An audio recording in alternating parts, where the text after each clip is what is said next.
del equipo 5 y vamos a hablar sobre el siglo XVII.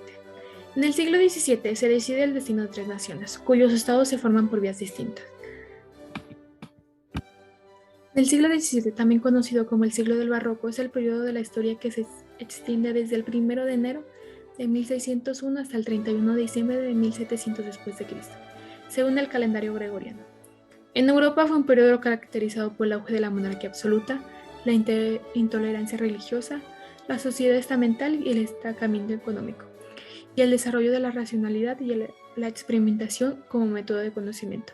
Fue también un siglo violento, marcado por guerras religiosas y políticas en gran parte del continente. Además, durante el siglo XVII en América la dominación que ejercía España y Portugal comenzó a ser cuestionada por la erupción de nuevas potencias coloniales, que son Inglaterra, Francia y las Provincias Unidas, las cuales trataron de arrebatar riquezas y grandes porciones de territorios.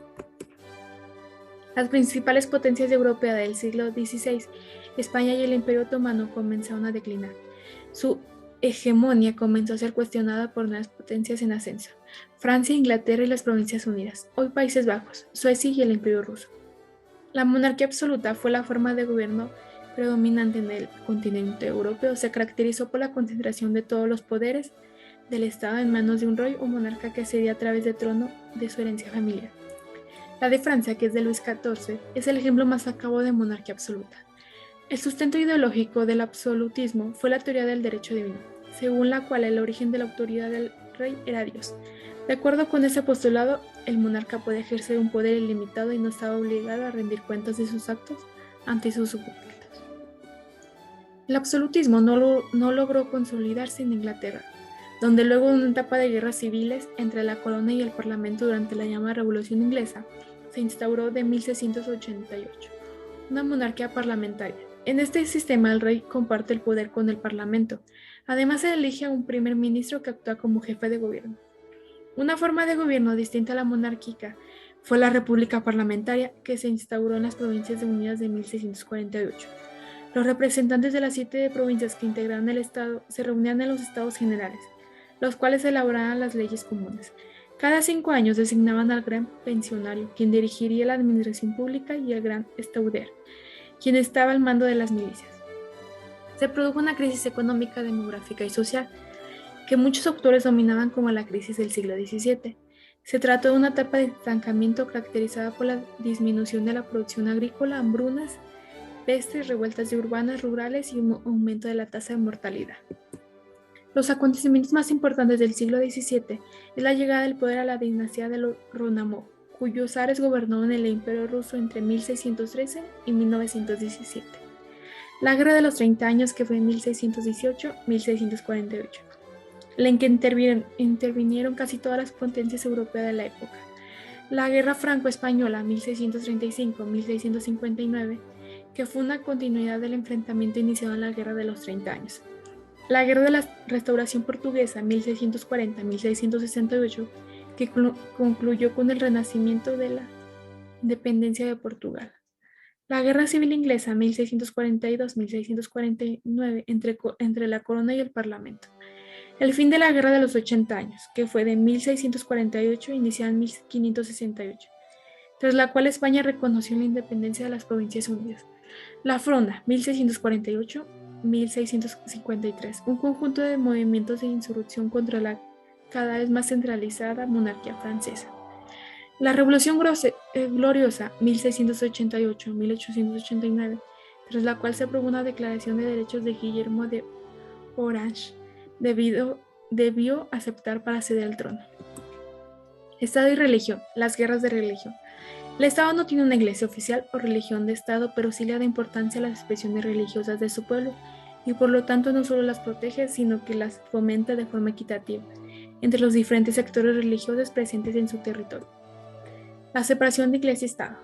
La separación de Iglesia y Estado es el concepto legal y político por el cual las instituciones del Estado y religiosas, iglesias, se mantienen separadas y las iglesias no intervienen en los asuntos públicos, ni el Estado en los asuntos de las iglesias, teniendo cada parte una autonomía para tratar los temas relacionados con sus esferas de influencia, siendo la mayoría de las veces parte del proceso de secularización de una sociedad, o el surgimiento como fuerzas de grupos religiosos que cuestionan una religión de Estado o iglesia oficial. En este último caso, la separación de Iglesia y Estado está relacionada con la extensión de la libertad de culto a todos ciudadanos y se condiciona a partir de ese derecho a la relación entre el Estado y la Iglesia. Ocurre sobre todo en aquellos estados con religión de Estado u oficial que favorecen legal o informalmente una religión de dimetro de las demás por medio del patronato regio u otras acciones similares. La separación entre iglesia, sea esta anglicana, católica, luterana, presbiteriana o cualquier tipo de culto religioso y Estado, es una idea que hunde sus orígenes de la doctrina de las dos espadas de finales del siglo V, enunciada por el Papa Gelasio, y se manifestó más tarde en la lucha de la Iglesia Católica en contra del cesaraupismo del Imperio Bizantino, que produjo un cisma del Oriente de 1053. La idea comienza a resurgir a partir del humanismo durante el Renacimiento. Se consolida de la Ilustración por medio de la corriente filosófica racionalista, llegando a ser una política oficial durante la Revolución Francesa, la independencia estadounidense y las revoluciones liberales que buscan deshacerse de la llamada alianza entre el trono y el altar. Actualmente, la separación entre Iglesia y Estado se encuentra plasmada en muchas constituciones nacionales, mediante el establecimiento de un Estado laico, en unos casos, en otros mediante el establecimiento de un Estado aconfesional. Las guerras de religión. Las guerras de religión fueron 8 conflictos civiles que se desarrollaron en Francia entre 1562 y 1598. Estos enfrentamientos comenzaron debido a las rencillas entre católicos y hugonotes, quienes recibieron el apoyo de distintas casas nobiliarias como los Borbón y las Guisa, así como los países extranjeros. La primera guerra de religión sucedió entre 1562 y 1563. Los hugonotes contaban con la ayuda de Suiza, Inglaterra y los protestantes del Sacro Imperio Germánico, mientras que los católicos fueron apoyados por España y los Estados Unidos italianos. Fue un enfrentamiento cruento que acabó por descabezar a ambos ejércitos. El duque de Guisa murió y el príncipe de Conde fue capturado por los católicos, lo que propició del inicio de conversaciones de paz, que se culminaron como el edicto de Amboise el 19 de marzo de 1563. La Segunda Guerra de Religión. Por el fracaso de la aplicación del edicto de las provincias, sumando a las tensiones internacionales y la rivalidad entre el príncipe de Conde con el duque de Anjou, provocó el estallido de la Segunda Guerra de Religión del 28 de septiembre de 1567. Ese día, los hugonotes encabezados por el conde intentaron apoderarse de la familia real y del cardenal, y el debilitamiento de los bandos hizo que se firmara la paz de Longjumeau el 22 de marzo de 1568, en la cual los hugonotes se comprometían a devolver todo lo conquistado a cambio de imponerse sin restricciones el edicto de Amboise. De nuevo, la paz no fue suficiente, ya que muchos protestantes se negaban a abandonar los lugares conquistados. Viendo que iba a estallar otra guerra, la reina ordenó la captura del príncipe de Conde, quien huyó del país. La monarca revocó el edicto de Amboise mediante la declaración de Saint-Maurice, lo que reanudó los conflictos y desató la Tercera Guerra de Religión. Los enfrentamientos se volvieron y sucedieron hasta la firma del edicto de Saint-Germain en el 8 de agosto de 1570, por el cual se restauraba la libertad de la conciencia y culto en Francia. La Cuarta Guerra de Religión no se estuvieron conformes con la nueva organización territorial y administrativa, por lo que se retomaron las distintas conspiraciones hasta desembocar una Cuarta Guerra de Religión. El 22 de agosto de 1572, uno de los líderes hugonotes fue víctima del atentado que ascendió los ánimos de sus seguidores, y en una noche del 23 de agosto tuvo lugar la llamada Matanza de San Bartolomé, que, la mayoría de los protestantes fueron asesinados por unas tropas católicas que finalmente, en julio de 1573, se firmó un nuevo tratado que debía garantizar de nuevo la libertad de conciencia en todo el reino. Y de ahí de la Cuarta Guerra continuó la Quinta Guerra de Religión, que se produjo en 1574, cuando el conde abandonó la corte e invadió el país desde la frontera del Sacro Imperio y mandó un ejército mercenario. Enrique III, que estaba recién coronado, tuvo que firmar el edificio de Beaulieu el 6 de mayo de 1576 para así evitar las desintegraciones de dicho país. Y un monarca culpó a su madre y a su hermano de una catástrofe, ya que él edictó que fue un avance inaculable para los hugonotes y se repartieron títulos para algunos desertones y protestantes, y la matanza de San Bartolomé fue condenada y las viudas y los huérfanos fueron indemnizados por la corona. Y la sexta guerra de religión pues fue la humillación que se expuso el nuevo tratado, provocó que los católicos formaran una liga católica y se formaron al rey al actuar en la sexta guerra de religión. Y el duque de Anjou desató las matanzas que realizó y condenó en hugonotones, y esa vez los católicos consiguieron un pacto más favorable con un edicto Poitiers, y el 8 de octubre de 1577, donde se dijeron las condiciones de culto protestante, se daban por finiquitadas las humillaciones del edicto Beaulieu. La séptima guerra de religión se estalló en 1579 y fue con menor intensidad, pero se debió a más escándalos sexuales de Enrique de Navarra que llegaron a los oídos del rey Enrique III, y los católicos se burlaban de las noticias y pues se provocó un nuevo ataque de protestantes. Y pues un católico acabó por prorrogar durante 6 años las concesiones de los protestantes y se firmó en Fleix el 26 de noviembre de 1580. La octava religión pues ya fue una de las, es la última de las guerras que duró más, o sea, fue una de las más largas, y empezó desde 1585 con el sobrenombre de la Guerra de los Tres Enriques. A raíz de los combates, Enrique III y Enrique de Navarra y Enrique Guisa pues tenían una grande conflictos y muertes. Enrique Navarra era el líder de los hugotones y se convirtió el rey de Francia. Aunque la Liga Católica del recién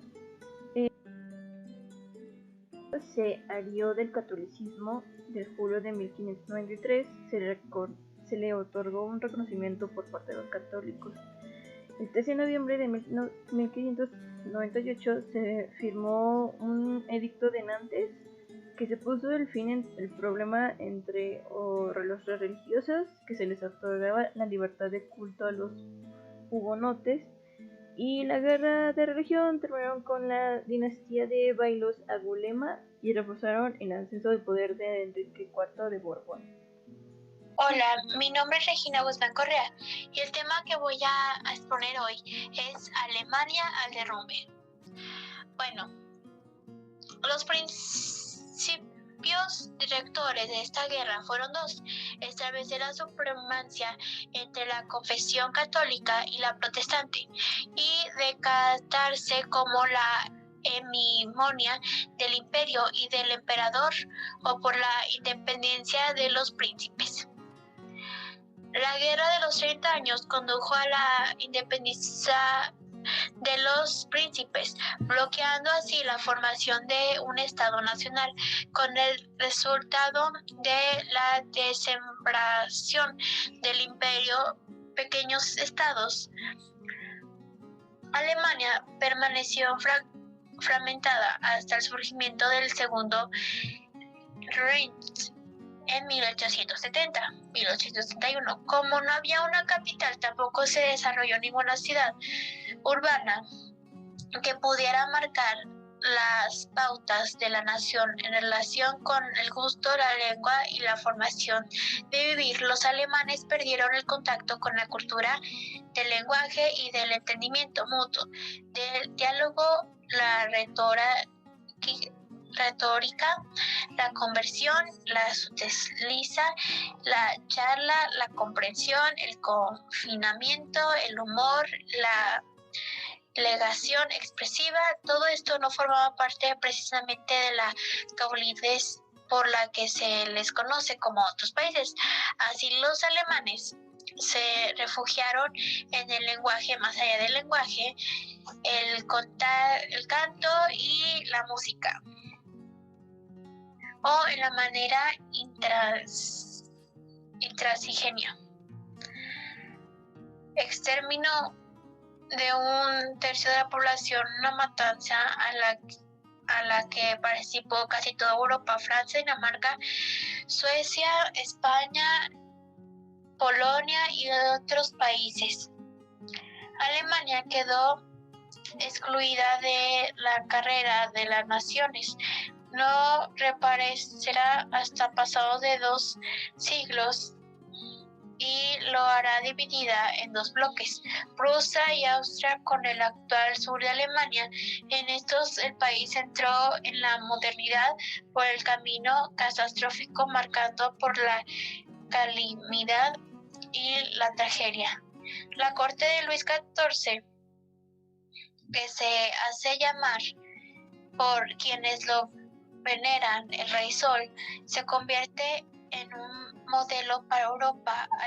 El rey tiene el poder absoluto y un poder que nadie puede controlar, aunque este sea un precio que los súbditos pongan justamente con tal de vivir en paz en tiempos de sangrientos, guerras civiles, amenazas constantes de una de las.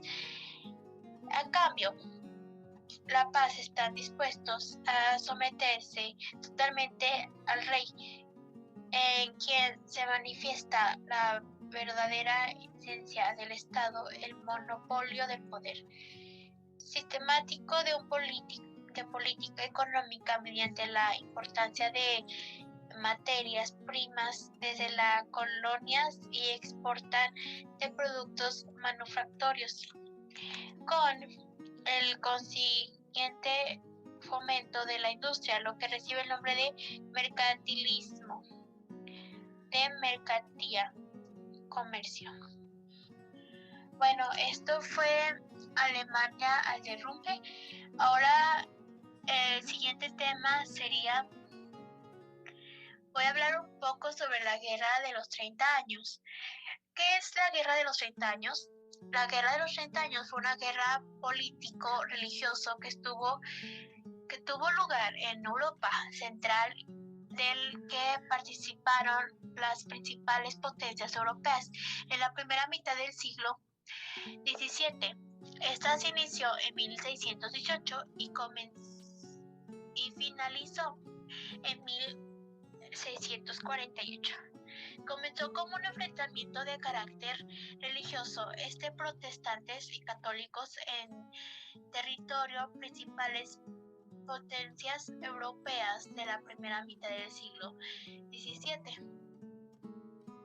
En esta guerra se enfrentaron 2 grandes bandos: católicos, integrados por el Sacro Imperio Romano Germánico, España, y la Liga Católica Alemana. Los líderes de este bloque fueron el Imperio Fernando II de Habsburgo y el conde duque de Olivares y valido del rey de España, Felipe V. Asimismo, también protestantes, integrados por Bohemia, Dinamarca, Suecia, los Países Bajos, la Unión Evangélica y Transilvania. Además fueron apoyados por Francia, aun siendo un país católico. Se involucró en la guerra para luchar contra la dinastía de Habsburgo, que gobernó el Sacro Imperio. Los líderes de este bloque fueron el rey de Bohemia, Federico I, el rey de Cristian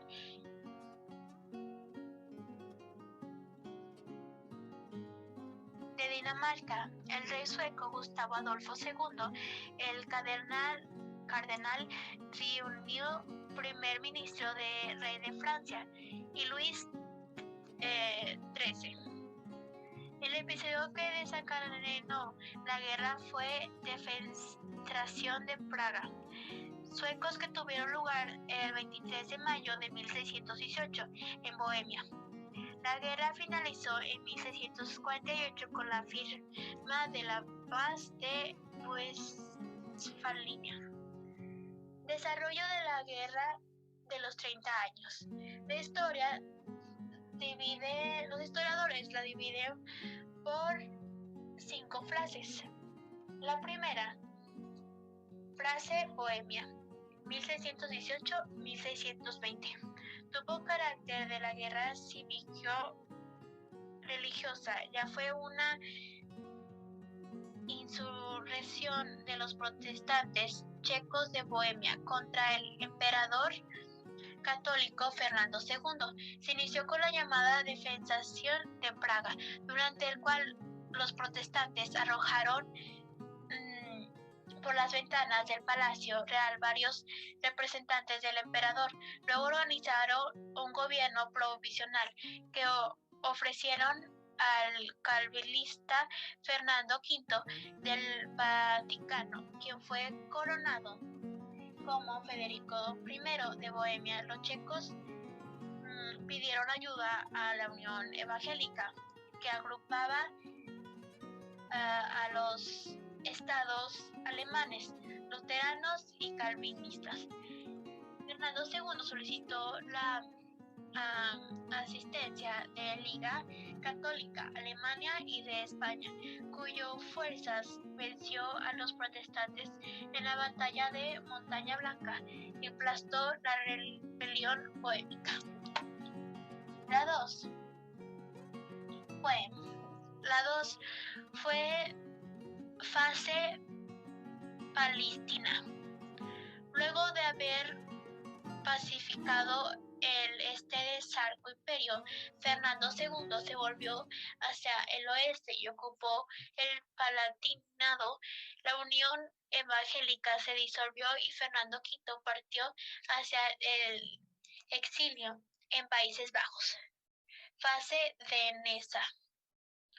Se inició cuando el luterano Cristian IV, rey de Dinamarca, atacó el Sacro Imperio. Fernando II reclutó un ejército de mercenarios que contuvo a los denses y luego invadió Dinamarca. Esta fase de la guerra terminó con la firma de Trato de Lübeck en 1629, a través del cual Cristian IV reanudó apoyar a los protestantes alemanes. Fase sueca. En esta fase comenzó la invasión del rey de Suecia, el luterano Gustavo Adolfo II, al Sacro Imperio entre 1630 y 1633. Los suecos vencieron varias bases a las fuerzas imperiales, aunque tuvieron que lamentar la muerte de su rey. Esa victoria forzaron a Fernando II a firmar la Paz de Praga, 1635. Con los protestantes, el calvinismo fue legalizado, a cambio de compromiso de todos los príncipes alemanes integrar un ejército común para enfrentar a los suecos. Y por última, fase franco-sueca, 1636-1648. La Paz de Praga fue repudiada por Francia. En esta fase, durante la cual la guerra se volvió internacional, la plaza se inició hacia el lado de suecos y Francia con esos victorias decisivas obligaron al emperador Fernando III, sucesor de Fernando II, a la negación de la paz. A negociar la paz, perdón. Bueno, eso sería todo, gracias. Ahora sigue mi compañera. Fátima Jezabel Ville Cortés y yo voy a continuar con las causas de la Guerra de los 30 años. Las principales causas de la Guerra de los 30 años fueron la rivalidad entre los dos cultos predominantes y del Sacro Imperio Romano, germánico, el católico y el luterano. Después, la lucha por la preponderancia en Europa entre Francia y la dinastía de Habsburgo, que gobernaba el Imperio Español, Austria, Bohemia, Hungría, y el Sacro Imperio Romano de Germánico. Después siguió la voluntad del emperador Fernando II de extender la contrarreforma y transformar el Sacro Imperio en un estado centralizado y hereditario, modificado y el carácter federal y electivo que tenía hasta ese entonces. Después siguió el temor de los reyes de Francia, de Dinamarca y Suecia, que el Sacro Imperio se convertiría en una gran potencia si se unificaban y se centralizaban.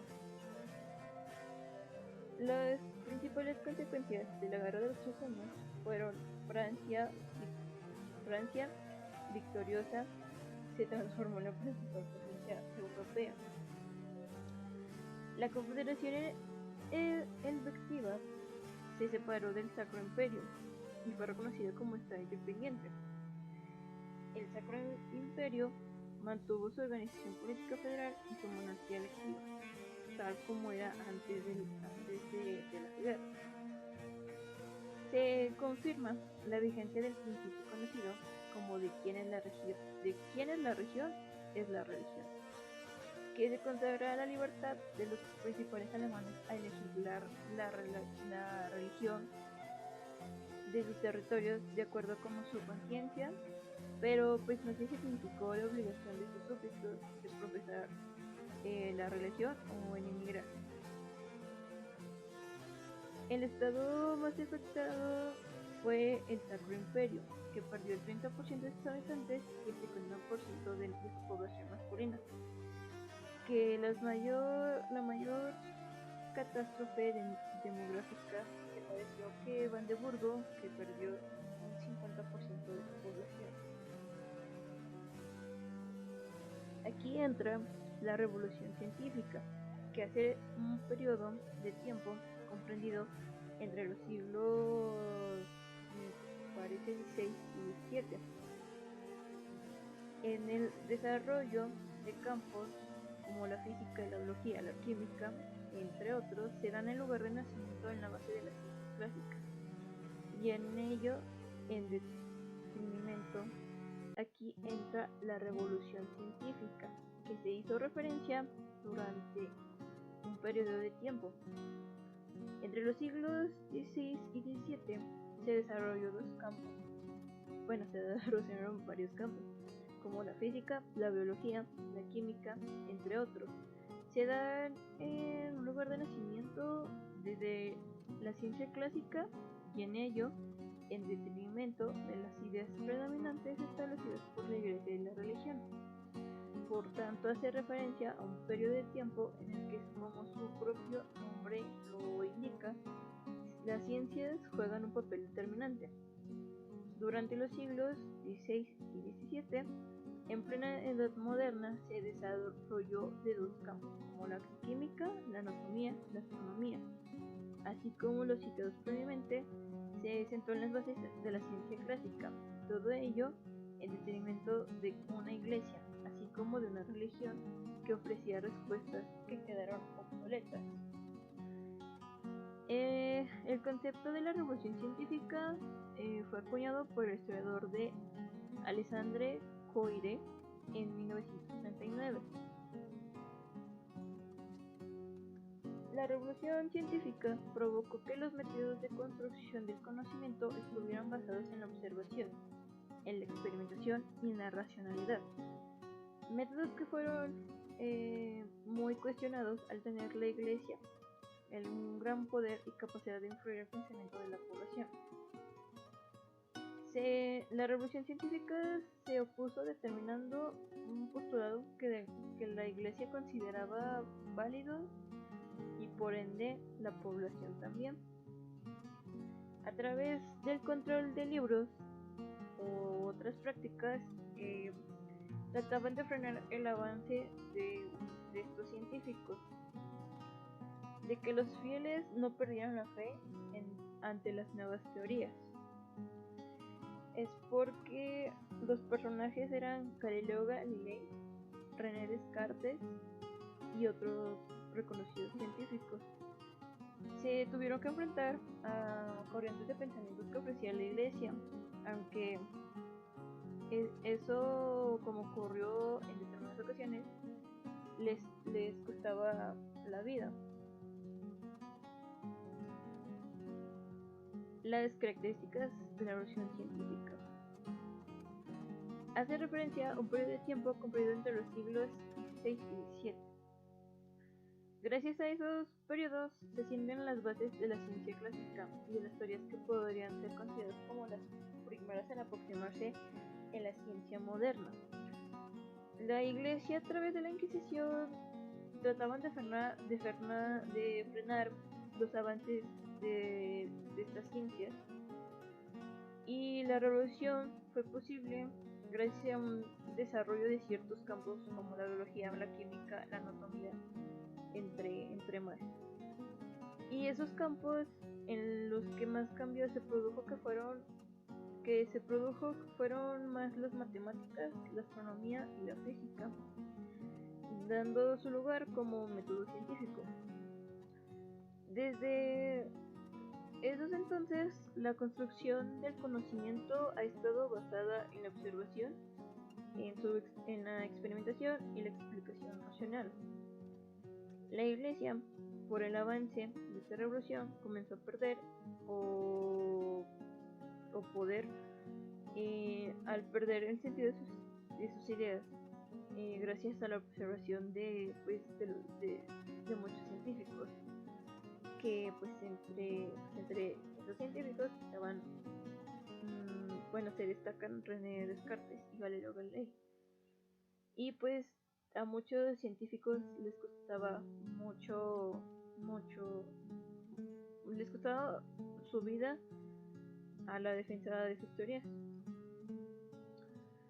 Las etapas de la revolución científica son la revolución copérnica, iniciada por Nicolás Copérnico, y que está muy centrada en los campos de la astronomía y la física, y destacaban científicos como Newton o Galileo. La revolución darwiniana